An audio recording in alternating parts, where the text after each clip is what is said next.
Assalamualaikum warahmatullahi wabarakatuh. Kembali lagi dengan saya Mustika Edi di channel Payung University.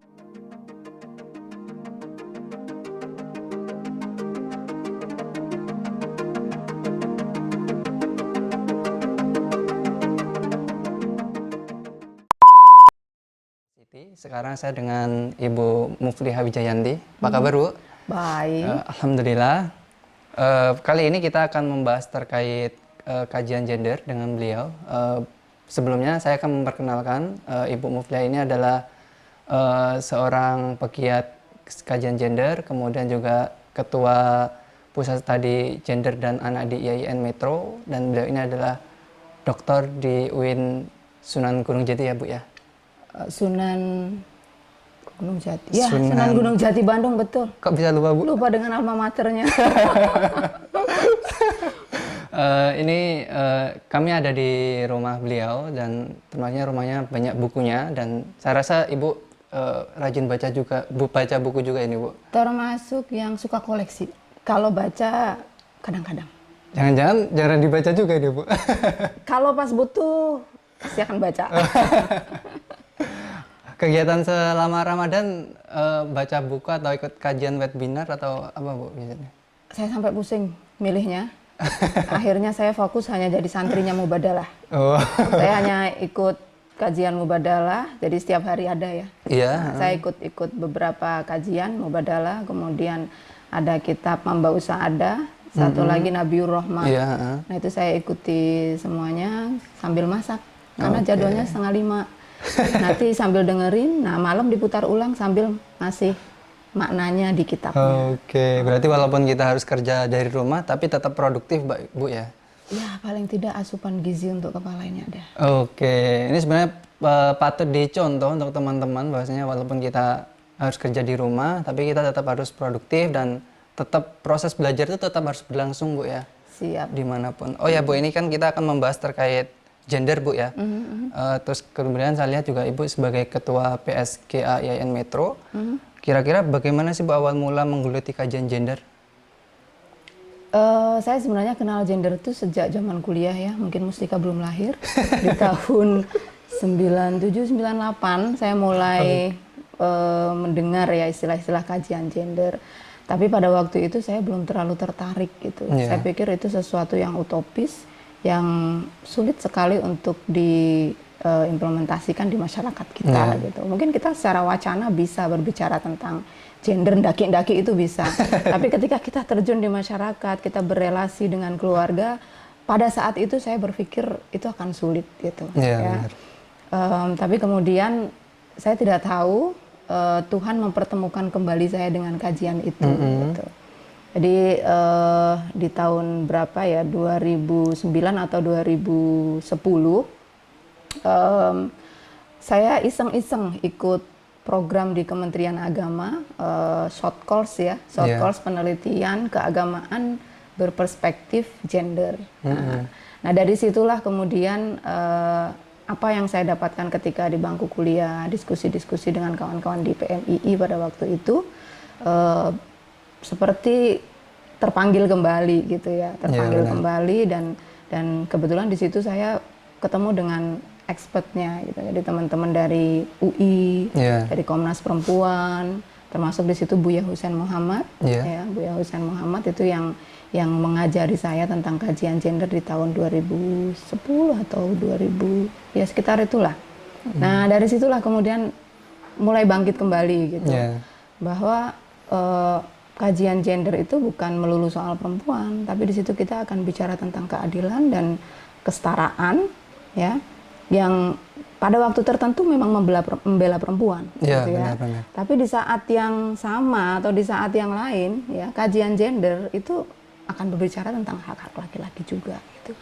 Jadi pada prinsipnya yang kemudian membangkitkan kembali giroh saya di kajian gender itu, ya, pesan keadilan dan kesetaraan yang ada di kajian gender itu. Artinya sebenarnya sudah hampir 20 tahun, Bu ya, kalau dari 97. Iya, tapi ada masa vakum ya, ada masa vakum.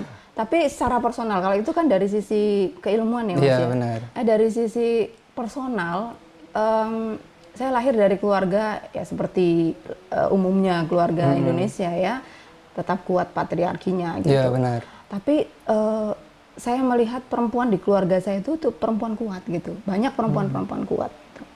Perempuan yang secara akses ekonominya cukup bagus, kemudian secara fisik juga relatif lebih kuat. Nah, itu mau tidak mau mempengaruhi terhadap ya perilaku saya, cara berpikir saya gitu, bahwa perempuan itu harus berdaya, perempuan itu harus kuat. Itu dari sisi lingkungan keluarga gitu.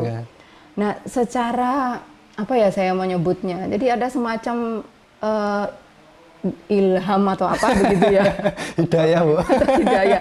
Jadi saya pernah ikut sebuah pengajian ya. Ada pengajian tahap apalah saya juga sudah lupa gitu. Tapi pada waktu itu kiainya, mursyidnya itu bilang surat yang cocok dengan kamu adalah surat An-Nisa. Nah, pada waktu itu saya mengabaikan saja apalah itu gitu ya. Tapi belakangan terus kemudian saya berpikir jangan-jangan itu bagian dari sinyal gitu. Ya, itu satu. Yang kedua, saya punya pengalaman begini. Ketika saya mengandung anak saya yang kedua, anak saya yang kedua kan perempuan.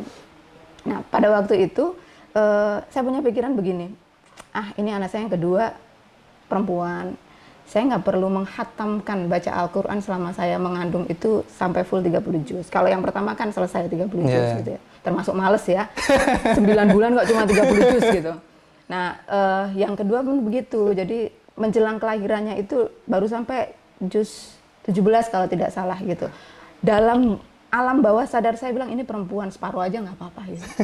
Ada begitu gitu. Berarti ada feeling, Bu ya, Don? Tapi ternyata tidak direstui. Anak saya nggak mau lahir. Sampai mundur 1 minggu. Ya, mundur 1 minggu. Terus kemudian di malam sebelum dia lahir, saya bicara dengan suami saya. Kak, ini kenapa anak kita nggak mau lahir? Saya tuh punya batin, pernah terlontar batin seperti ini gitu. Apa karena itu gitu?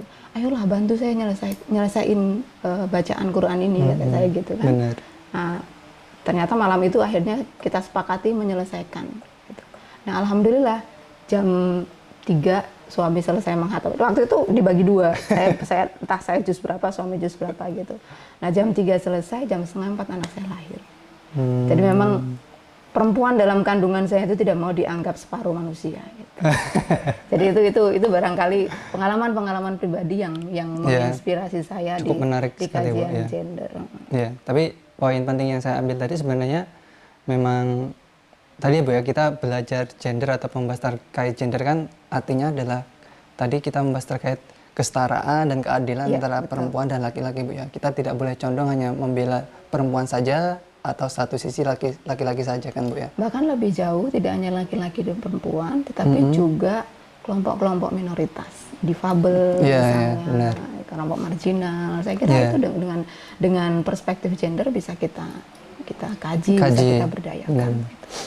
Bu, ini ada pertanyaan dari teman-teman di media ya Bu ya. Ini cukup panjang sekali pertanyaannya. Apa yang menarik dari studi gender dan realitas hierarki yang terjadi pada pemahaman agama serta masyarakat, terutama setelah Kiai Fakih menerbitkan buku Mubadalah. Nah, ini kan sebenarnya kalau Kiai Fakih ini kan sebenarnya baru-baru ini kan menjadi trend center dari pembahasan Mubadalah berkat ada bukunya Qiraah Mubadalah itu kan Bu ya. Nah, bagaimana Ibu kemudian menanggapi pertanyaan ini Bu? Hasilnya pertanyaanmu apa tenan Mas? Ini pertanyaan dari teman-teman Bu, makanya cukup panjang dan mungkin teman-teman di sini juga ada penasaran dan butuh penjelasan dari Ibu. Ya, kembali ke statement awal saya bahwa gender itu persoalan keadilan dan kesetaraan. Nah, jadi di situ entry point-nya begitu ya. Kalau itu dikaitkan dengan saya mungkin koreksi dulu ya di kajiannya Kang Fakih itu baru muncul di buku Mubadalahnya. Sebenarnya kajian Kang Fakih itu sudah lama. Sudah lama sekali gitu ya. Dan terminologi Mubadalah itulah yang menjadi kontribusi dari Kang Fakih yang kemudian dia membuat semacam perspektif, kemudian bagaimana cara memahami teks dengan Mubadalah itu gitu. Tapi sebenarnya kajiannya itu sudah lama dan mengkristal menjadi Mubadalah itu mungkin di 2-3 tahun ini ya, kemudian dikaji di mana-mana gitu. Nah, kalau kemudian kita melihat dikaitkan dengan kajian Islam itu sendiri, sebenarnya ada dua hal gitu ya. Ada dua hal sebagaimana yang disampaikan oleh Kang Fakih dalam beberapa ceramahnya dan buku-bukunya itu. Sebenarnya Islam itu sudah sangat revolusioner dalam mengangkat hak-hak perempuan. Nah, hanya saja kemudian apa yang diperjuangkan oleh Islam itu terkubur oleh sejarah ya, terkubur oleh sejarah, dan sejarah itu didominasi oleh laki-laki gitu dalam tanda kutip gitu. Sehingga tafsir-tafsir yang berkembang ya, tafsir-tafsir yang berkembang, pemahaman-pemahaman yang berkembang itu yang populer, yang pemahaman yang misoginis itu tadi, yang patriarki itu tadi. Sementara yang mengangkat keadilan, kesetaraan itu seperti terkubur oleh sejarah. Nah, barangkali yang dilakukan oleh Kang Fakih pada saat ini adalah menggali kembali ya, menggali semangat keadilan dan kesetaraan yang dibawa oleh Islam. Saya kira di situ ya kontribusi luar biasa yang dibawa oleh Kang Fakih dan teman-teman di KUPI. Oke. Kemudian Bu, saya lihat kan juga Ibu sebenarnya kan juga aktif sebagai Ketua Pusat Studi Gender dan Anak IAIN Metro. Nah, kira-kira kalau dari Ibu sendiri, apa sih kegiatan di sana ataupun program-programnya, kemudian apa fokus pengabdian PSGA ini di masa depan, Bu? Oke, saya di PSGA IAIN Metro baru di akhir 2019 dan sekarang baru mulai bekerja ya. Saya melanjutkan apa yang sudah dilakukan oleh Bu Elva yang luar biasa. Jadi di masa Bu Elva itu kan yang menjadi ikon dari PSGA IAIN Metro adalah persoalan anggaran, perencanaan dan penganggaran responsif gender, dan itu diakui secara nasional begitu ya. Nah, saya ingin coba melanjutkan apa yang sudah dilakukan Bu Elva pada sisi kajian dan pemberdayaan gitu ya.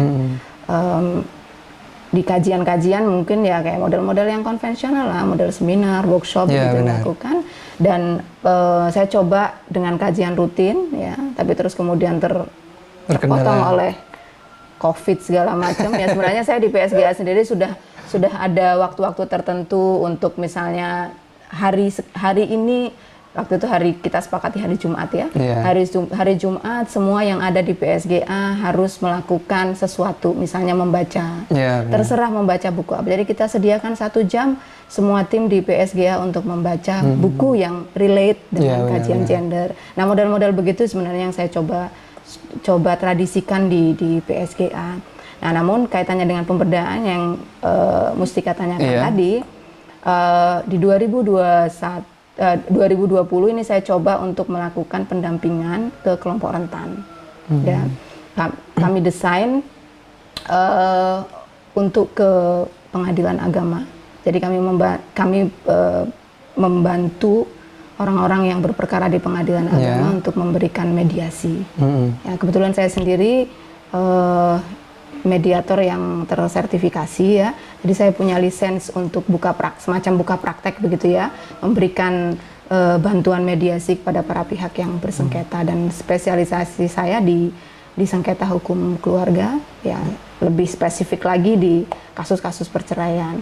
Nah, saya dan Pak Edi Susilo itu kan mediator juga, itu sudah melakukan audiensi dengan Pengadilan Agama Metro dan Pengadilan Agama Sukadana. Bahwa kami berdua dan tim di PSGA siap untuk melakukan pendampingan atau semacam ya bantuan mediasi ke para pihak yang bersengketa di pengadilan agama. Nah, yang kedua,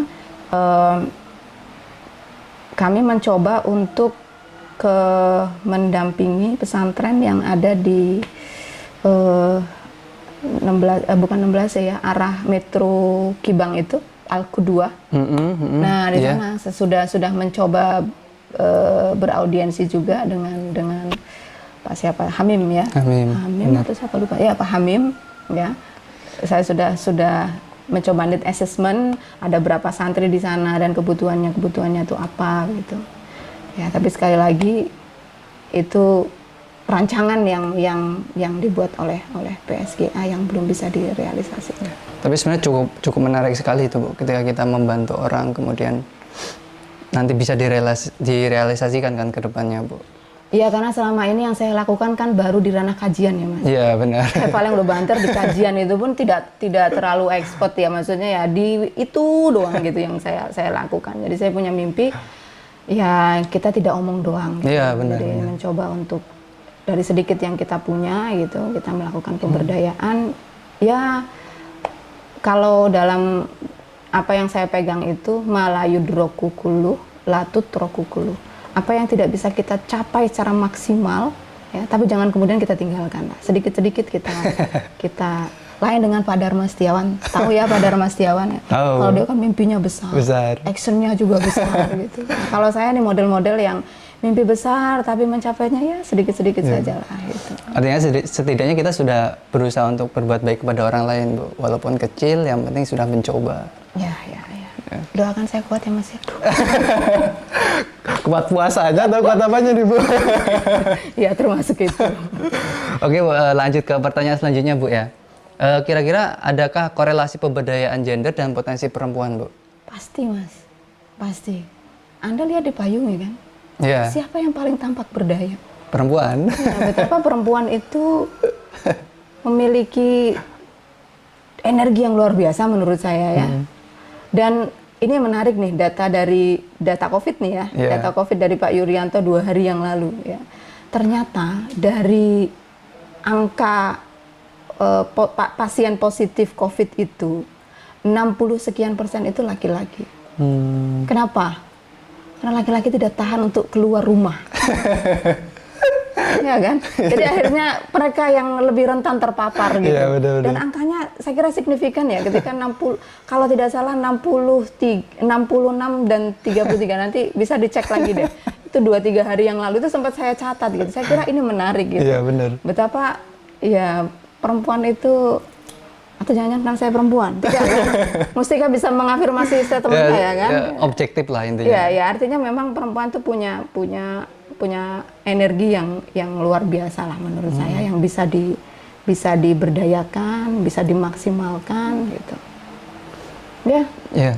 Saya kira itu. Dan sebenarnya perempuan juga tidak boleh dikesampingkan, Bu ya, untuk peran-perannya. Berarti sekarang kan juga kalau saya kemarin lihat di catatan akhir tahun Komnas Perempuan, Bu ya, 2019, bahwa sebenarnya kekerasan terhadap perempuan itu malah terus naik, Bu. Di tahun 2019 saja udah mulai udah sampai angka 431.000 dan naik 6% dari tahun 2018 yang hanya 300.000. Kenapa dengan angka naik itu?